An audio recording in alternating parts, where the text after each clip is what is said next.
Hello, and welcome to our next panel, All Quiet on the Eastern Front, Winning the War in Ukraine. And joining me, I'm Kim Dozier. Joining me are Kostiantyn Vaschenko, the State Secretary of the Ministry of Defense of Ukraine, who is joining us from Kyiv. And we also have General Retired Philip Breedlove, who was NATO's 17th Supreme Allied Commander Europe. And Jaroslav, the just former Minister of Defense of the Slovak Republic.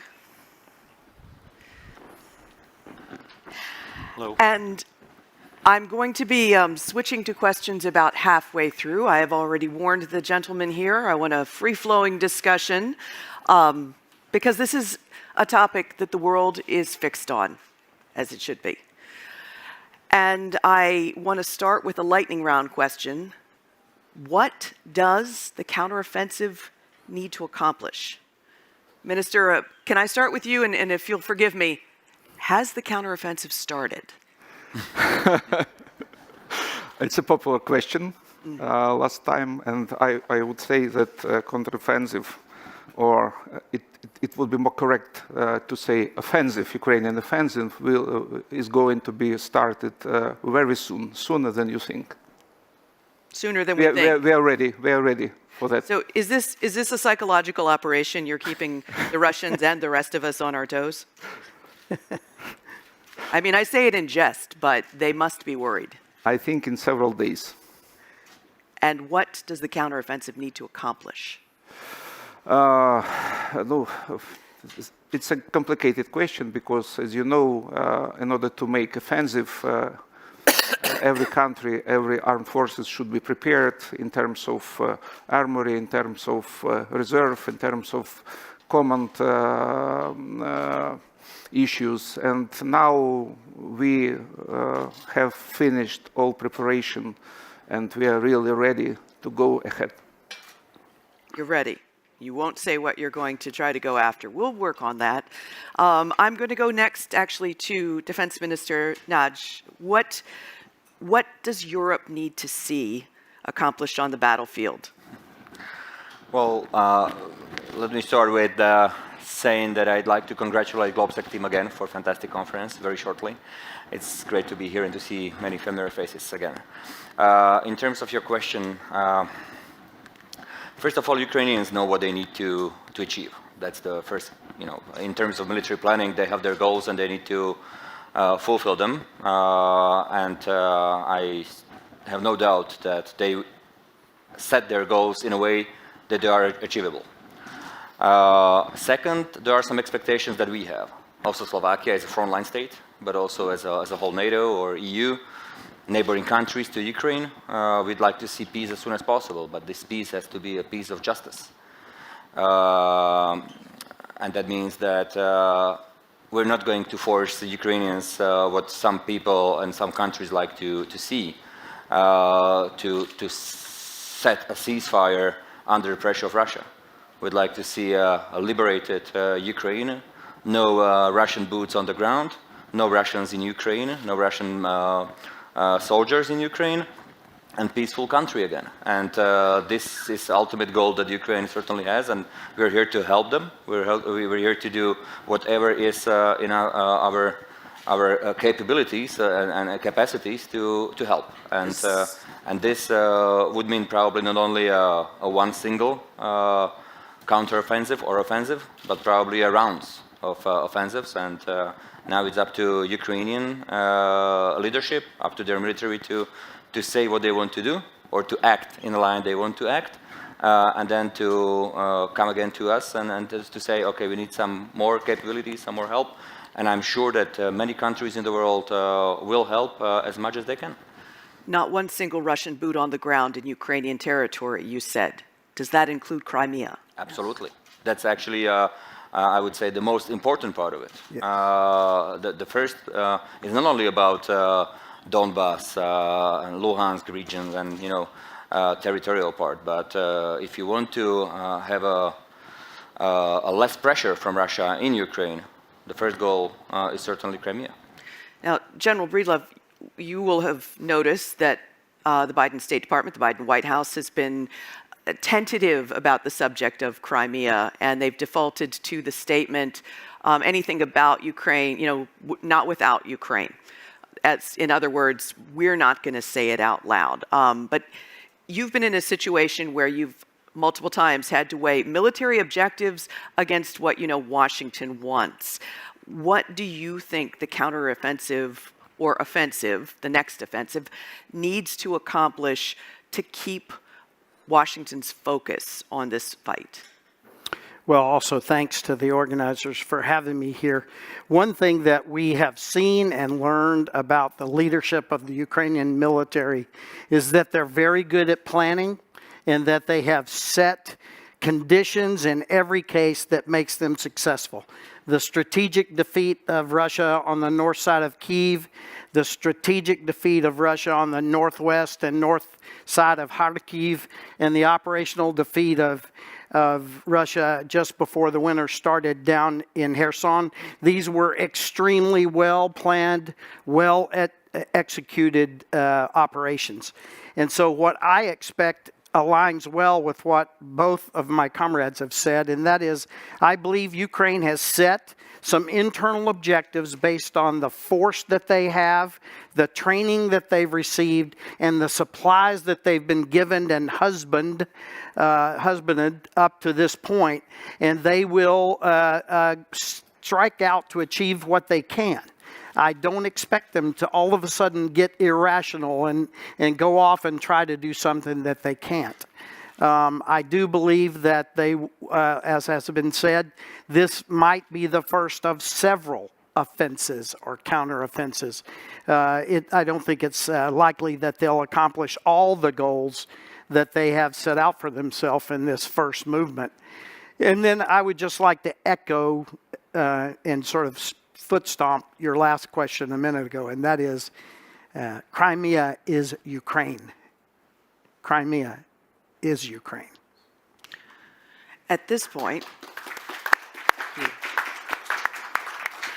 so at this point, if they win back some portion of the Donbass, not all of the territory seized since this current Russian invasion began, do you think that would keep Washington and the capitals in Europe on the side of support? There is a certain fear, and it's also been somewhat ginned up by Moscow in disinformation circles, that public support may be waning because there's not enough progress on the battlefield.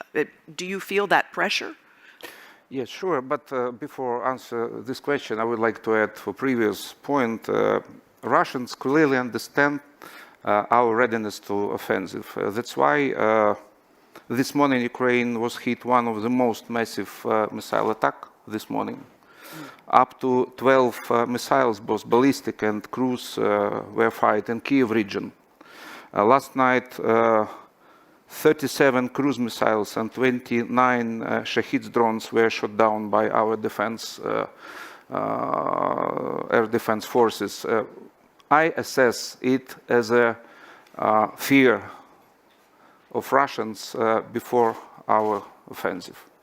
My point, from my perspective, is think clear. They're afraid of your offensive, so they're trying to break your will and damage whatever you're about to use. They try to hit so-called centers of decision making, but nobody fear in Ukraine. There has been some... talking to Donbass, we clearly understand that after our victory, we will go through long period time of reintegration, the territories and the people to whole Ukraine, because 9 years of occupation, this is too big period in order to work with people, to make their values in kind of Russian propaganda and other priorities will be changed. So you're confident that you can take some territory back in the Donbass in this next offensive, but you're saying that there will be a long rehabilitation process for those cities and towns that you recapture. Integration, liberation, and our goal is clear, territorial integrity of Ukraine. Yes. And has there been any progress on bringing back any of the children who have been taken from some of those territories? Yes, this process by the is Russians? going, and a lot of children already have been returned to Ukraine, and we try to do our best to continue this process. There's been some guesswork in the military analytical, Russia watcher community that you're trying to wait until you can use everything at once, as many of the pieces of new equipment, as many of the newly trained troops, because the effects kind of fall off on the battlefield in that they make a big difference at first, and then everything sort of evens out. So the guess has been that you basically have one big offensive this year before winter sets in and everyone is frozen in their places again. Is that about right?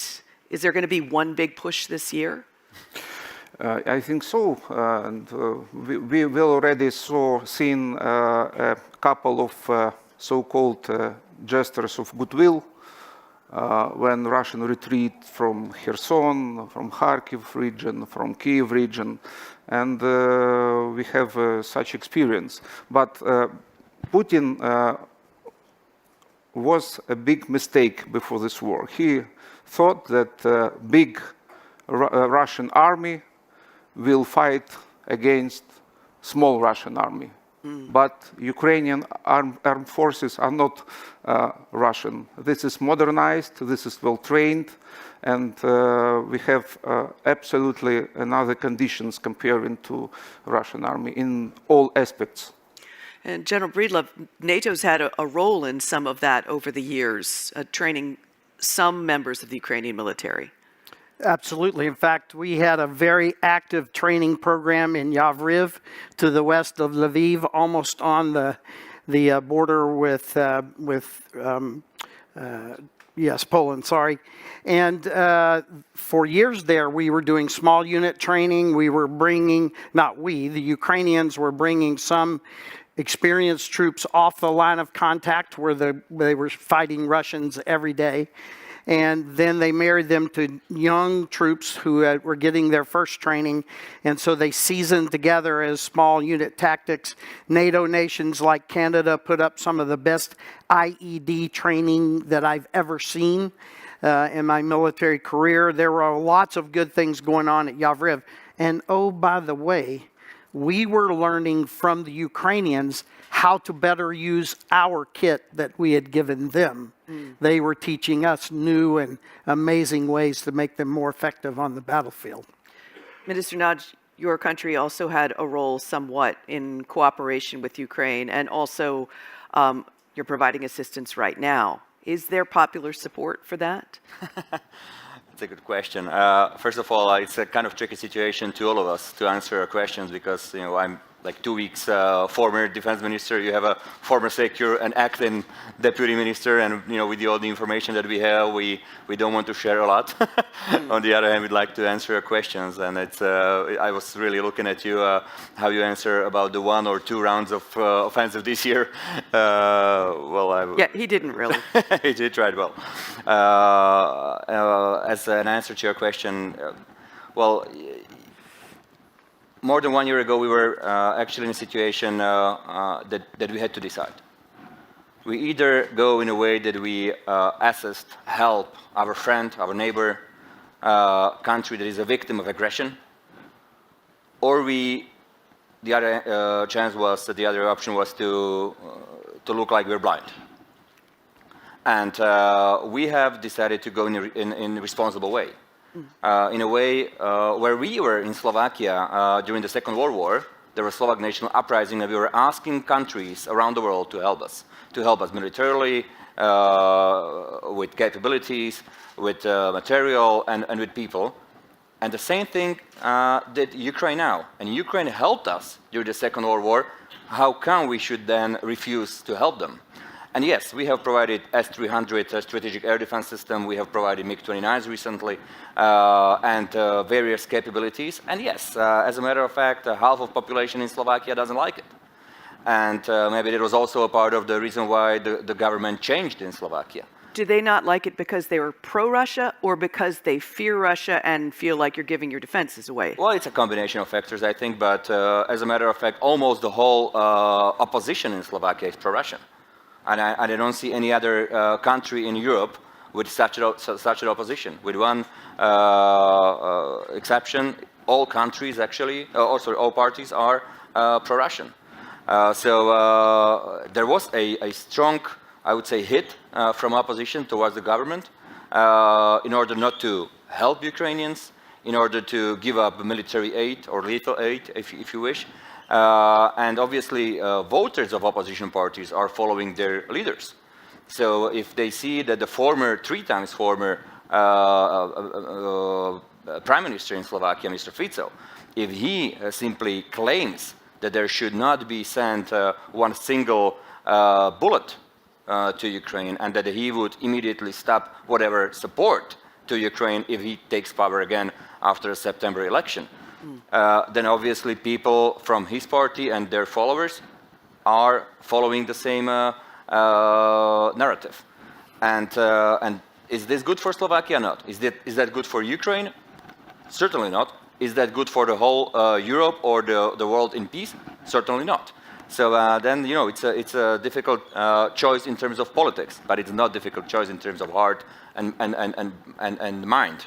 So yes, we have decided to support Ukraine, and I strongly believe, and I'm sure that the current government, that is a caretaking government until September, that they will continue in supporting Ukraine as much as they can in terms of military aid, but also in terms of training, in terms of political help and economic help, because Ukraine is our friend and we will continue to do so. General Breedlove, you had a point you wanted to add. I actually wanted to follow up on your previous question about what happens after this offensive. And as we have all established, Ukraine is really good at this, and they will have the right plan in mind. If that plan is to cut the land bridge in the south, or any part of the land bridge in the south, and then you are able to reestablish beachhead there close to Crimea, then you can begin to range Crimea with long-range, precise fires and make it untenable for Russian forces. So it doesn't mean that after one offensive you may be done for the season, which I sort of took as your question. Rather, it would, if it allows, it will put Ukraine in a unique position to begin to bring very oppressive fire into Crimea and make it untenable for Russia. So to spend the winter softening up Crimea for a potential Ukrainian spring offensive to take more territory. I'm not sure you even have to go aboard. If you cut the Kerch Bridge, if you take the water supply on the north side of Crimea, and if you cut the land bridge along the coast below Mariupol, then you can just bring Crimea under fire, and I believe Russia will sort itself out. Minister, how does that sound to you? About Crimea. My previous occupation, before appointed to the Minister of Defense, I was a State Secretary of Minister of Reintegration of Territorial Occupied Territory of Ukraine. Occupied territories. And I was in Mariupol maybe every quarter, maybe a couple of 2 months or 3 months. And I would say, I am confident it is really Ukrainian city with Ukrainians who love Ukraine, who want to be in Ukraine. And only Russian propaganda could say that in Mariupol live pro-Russians or something else people. It's absolutely fake. In Crimea, situation is different, but mostly the same. Mostly the same. And from my perspective, and it's not only my opinion, but many experts think that to liberate Crimea is easier than Donbass, because there was no war in Crimea, and Crimeans and its family has no losses and has low personal questions to Ukraine, if I would say. Because a lot of victims at Donbass after Russian aggressions could make some people aggressive to Ukraine, because some neighbors was killed, some members of family gone to the war and killed. That's why emotionally, I would say, emotionally, in Donbass, it was a harder situation than in Crimea. So you think it'll be easier to absorb I suppose Crimea once it's taken? Yeah. Well, you heard it here. I'm going to start taking But questions. answering the question I see in we're starting to get some Slido questions coming in, and I'm also going to start asking for people to how stand can up Ukraine in the get crowd. Crimea back? It should be both diplomatic and military ways.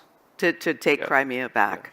I'm going to start with you and over there, but as I let the mic runners get mics to you, I want to bring up the subject of F-16s.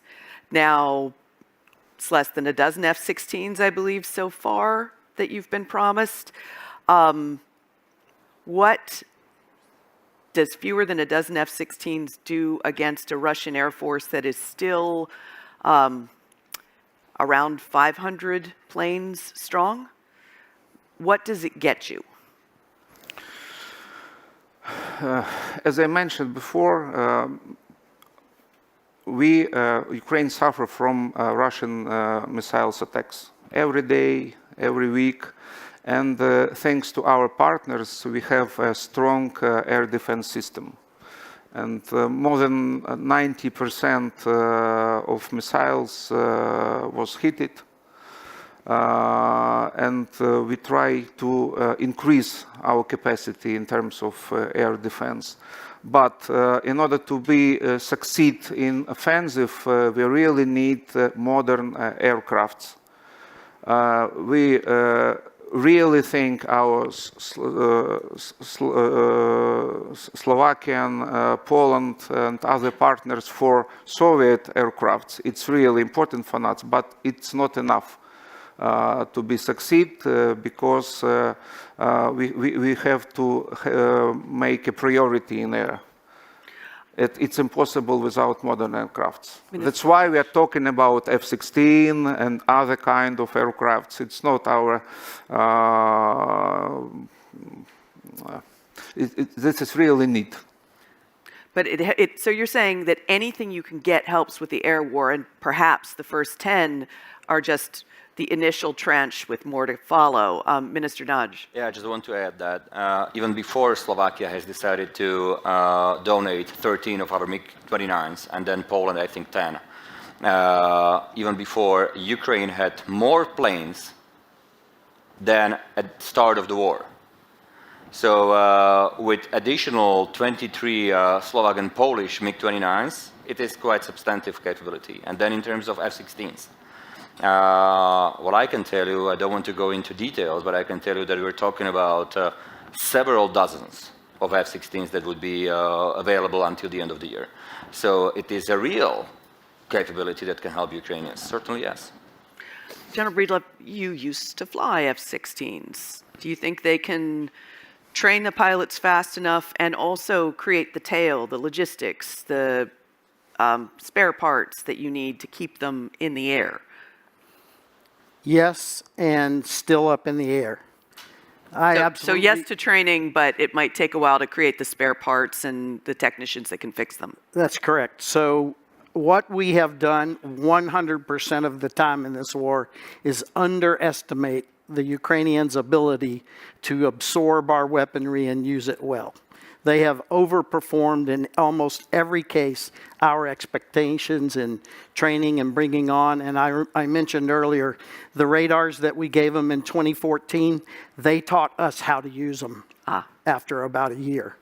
And so I think the training is going to depend on what you put into the system. If you put a brand new kid who's never flown before, it's going to take a certain amount of time. You put an experienced MiG-29 pilot that is current and has combat time, it's going to take him or her a lot less time. And so I think that the training is going to be less of an issue than the West getting the logistics tail fixed. I think the technicians in Ukraine will get this right. It may take them a little while, but they're very good and they're going to get it right. It'll be more on us to get the logistics tail put together. Minister, the Pentagon estimate is that it would take something like 4 months for your pilots to learn how to fly F-16s. Are you confident in that? And can you learn to repair the F-16s fast enough so that you don't need to bring in American contractors to do it, which is, of course, a concern back in the U.S.? Well, this is really a complicated question, not simple, because to get F-16, we really need to train our pilots to prepare infrastructure for repairing aircrafts and other things. But let's start, because the same question we heard talking about tanks, about anti-missiles system, air defense system, but our soldiers, our officers demonstrated several times it's not a problem to be trained. It takes less time that everybody estimated, and I think talking about F-16, we have the same situation. Thank you. And with that, we'd like to invite our first question from the audience. And could you introduce yourself? Thank you so much. My name is Pavel. I work for the European Council on Foreign Relations, and my question would be about, I see that we have been talking about the counteroffensive for more than 4 months, and I see that the gap between the expectations that we have in the West on the results of the counteroffensive is increasing all the time. I mean, the Ukraine hasn't get anything, or not anything, but hasn't received what it expected to receive. No long-range missiles, no yet F-16. Their pilots are not trained, but the expectations already there, while we don't have what we need for their successful counteroffensive. So do you see this as a problem, especially after what we have heard about the groups in different European countries that are pretty skeptical on the weapons supply to Ukraine, and that we're using that we are just wasting the money. Ukraine can liberate its territories, so why should we waste this money on? So do you think this is a real problem? And could this happen? Thank you so much. Thank you for this question. The matter is counteroffensive. It's not only military issue. This is diplomatic and information, because talking about offensive, we see our enemies are very nervous more and more, and waiting for death is worse than death, if I would say. But so we try to be well prepared. Our military staff, and general staff, some days ago said that we have a minimum tools, a minimum set for starting counteroffensive. But we are not going to stop in talking about increasing our capacity. But nobody knows the day when offensive will start. But we would say maybe a couple or maybe 3 people knows. So they haven't told you? No. Don't ask me. I don't know the real date, but I think, and from my perspective, this is nearest future. It's a close circle of people. Minister Nod, you had Yeah, I just wanted to answer to your question. I don't think Ukraine did not get what they asked for. I don't think so. During the meetings where I was sitting, I can confirm that expectations it was based on international community of experts. They established what Ukraine needs to start with counteroffensive, and that was fulfilled. So you have this minimum military requirements, MMRs, and MMRs were fulfilled. And in some areas it was well above, in some areas it was on the margin. But I think when I look how broad this military assistance is, I'm optimistic. General Breedlove, you had something you wanted Just very quickly, I have to be a military voice in the middle of this. I understand that there are political things that need to be managed and expectations that need to be managed. I think President Zelensky is up to that. He's good at doing that, and I'm hoping that his big partners in the West will help him with that management. What I would say as a military man is that I hope that the Ukraine, and I have absolute confidence that the military of Ukraine and its leadership has chosen an appropriate objective, and when they have their force prepared to take that objective, then they will make a decision to move forward. They should be focused on military success and let the politicians be worried about political support. And a question from over here. Thank you very much. Good afternoon. From one perspective... could you introduce yourself? My name is Andrej Jaroslav. I'm Director for Strategy and BOD member of nuclear company VUE. And last but not least, I am a lieutenant of Slovak Air Force in reserve. From one perspective, the war in Ukraine is a material war. It's not necessary to discuss about essentiality and importance of supplies of ammunition and weapons to Ukraine. But my question to General Sir, how to avoid the situation that on the end of the day, the NATO will remain to stand against Russia with depleted mobilization and ammunition storages? And Thank you very much. And for our mic runners, our next question is going to come from the middle. General. So I would say that I think you have forgotten the other half of the equation. The Russian military is being depleted in a big way. 4 of its biggest and best units have been essentially eliminated on the battlefield. And so there are 2 sides to this equation, of course. I do believe that you bring up a problem which is important, and that is that we in the nations need to rethink the industrialization of how we support a war. Through this long period of fighting counterinsurgencies in Afghanistan and other places, we've brought our production processes down to de minimis.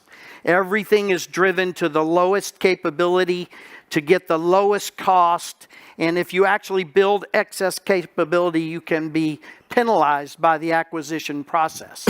We now understand that Mr. Putin is going to amass his armies, march across internationally recognized borders, and occupy his neighbors. And so we need to understand how we are going to change the way that we incentivize industry so that we can be better prepared in the future. That's what I would be worried about. But my question was focused not on weakness of Russia, but power of NATO. But General Breedlove, can you blame industry for not expecting another World War II style war?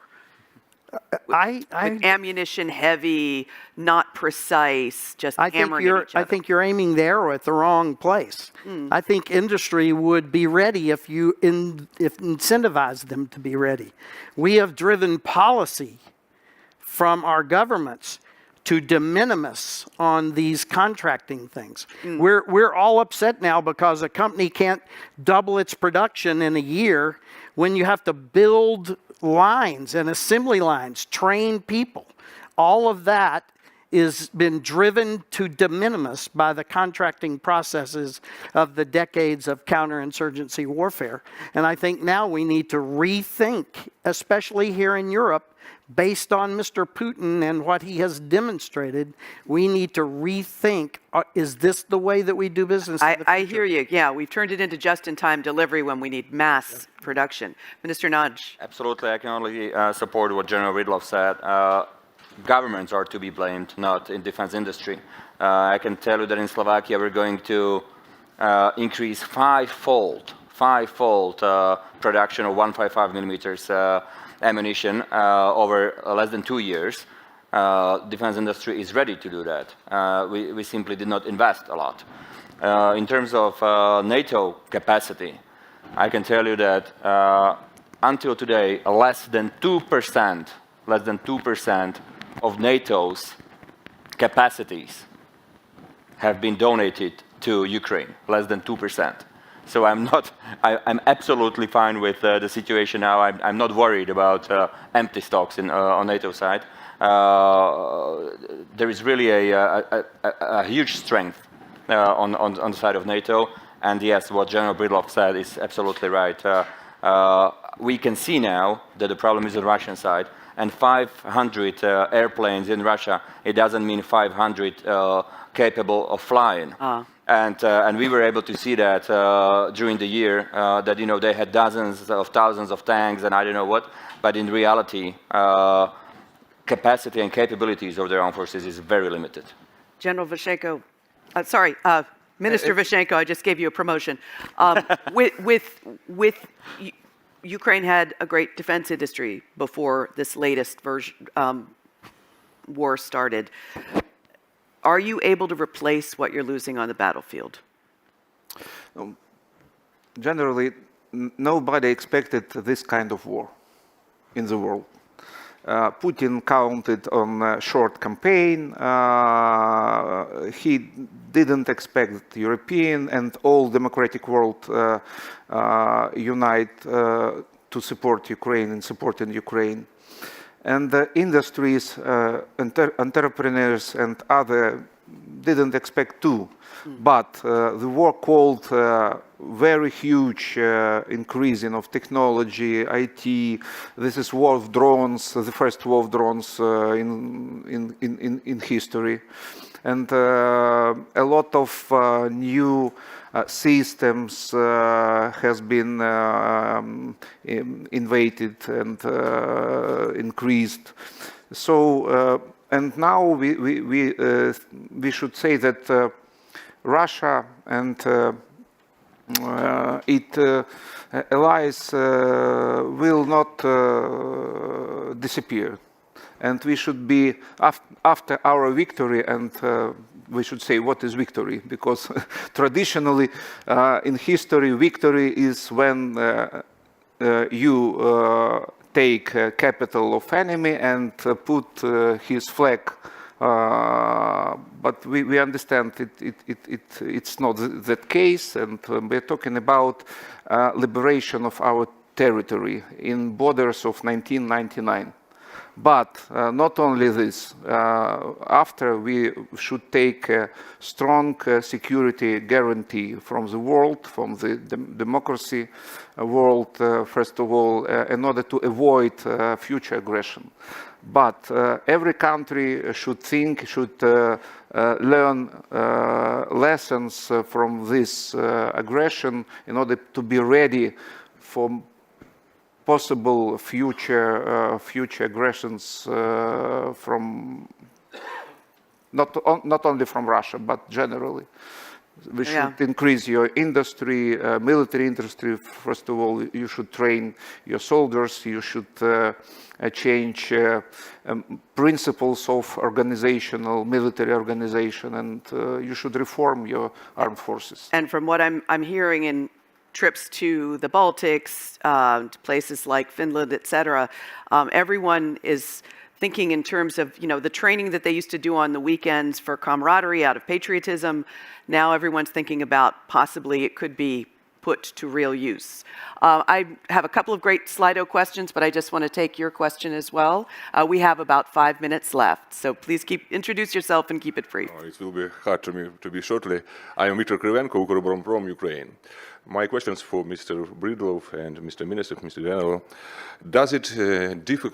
It is difficult to explain to whole around the world that now in the world exists just only two armies: army of light and army of dark. And in army of light don't exist Slovak army, Ukrainian army, British army. We one army, and our first unit stay on the wall, like in the Game of the Thrones. Behind us, whole civilization, our child, our wives, our parents. In front of us, death. We understand that they are a virus.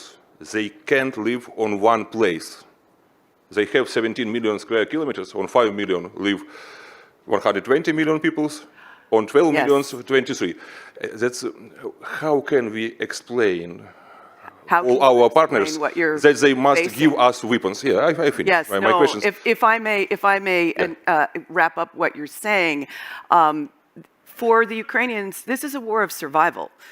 And that wraps into one of our Slido questions, which is, are you confident that NATO, Washington, the EU will stay solid in supporting Ukraine?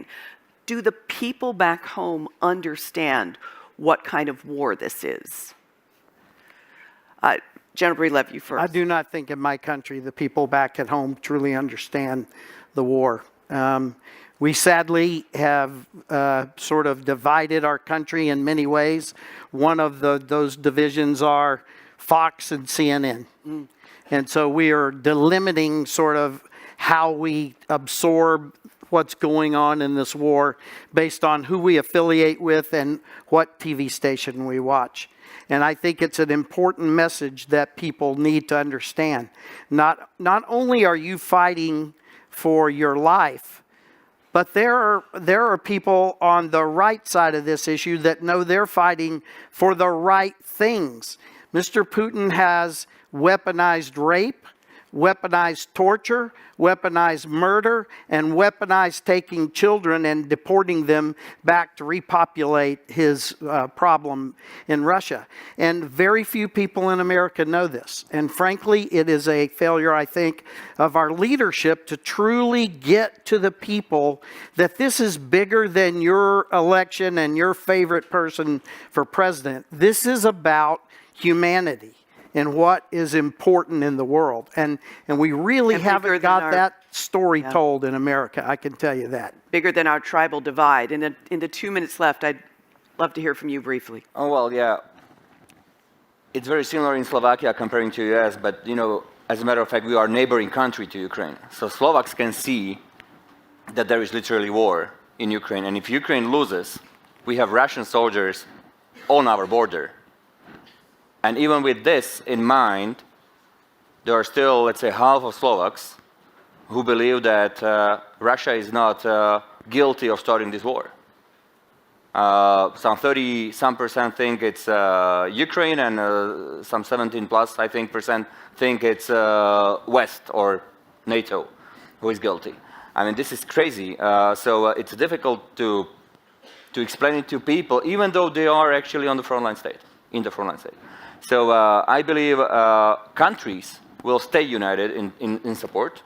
I see that the Russians are trying to change governments in countries in order to change the perspective of the countries vis-a-vis support to Ukraine. They're trying hard, Bulgaria, Slovakia, and other countries.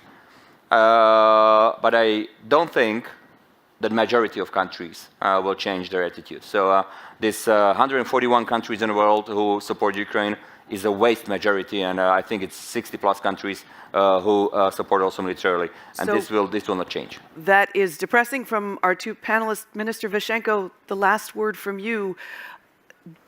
Are you confident that Washington and Europe will stay behind Ukraine?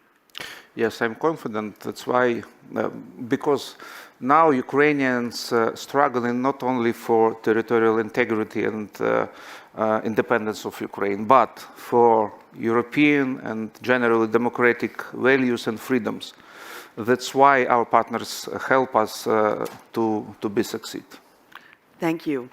And with that, I want to thank our panelists for this discussion and let everyone in the room know that refreshments are in the lobby.